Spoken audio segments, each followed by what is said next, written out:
छान सेटल आहे, व्यवस्थित आहे. मला एक मुलगा आहे. माझे मिस्टर मेकॅनिकल इंजिनियर आहेत. विराट कंपनीमध्ये विमाननगरला ते जनरल मॅनेजरची पोस्टवर आहे. त्याच्यामुळे माझे छान सेटल आहे मी. पण आज सगळ्यांना इथे पाहून मला खूप छान वाटलं आणि सगळे व्यवस्थित छान आपल्या आपल्या करिअरमध्ये सेट झालेत हे पाहून मला सर्वात जास्त आनंद झाला.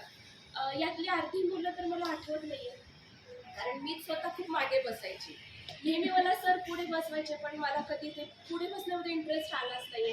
कारण की मला अभ्यासामध्ये एवढा इंटरेस्ट नसायचा. पुस्तक घेतली की मला झोप येईल. घरात पण मी वडिलांचा प्रचंड मार खाल्लेला आहे अभ्यासासाठी. उपाशी ठेवून बघितला अभ्यास करेली पोरगी, सगळे प्रकार करून घेतले, पण मी तरी झोपायची. पण मला वाटतं माझी 10वी हे फक्त आणि फक्त कदम सर, शेळके सर आणि ढवाळे सर यांच्यामुळे निघाले. मला त्याच्यात इम्प्रूव्हमेंट झाली. इथे कोणाला आठवतं की ते माहिती नाही, सौर ऊर्जेचा बंक काढायला सांगितलं होता. आठवते ना, सौर ऊर्जेचा बंक काढायला सांगितलं होतं कदम सरांनी.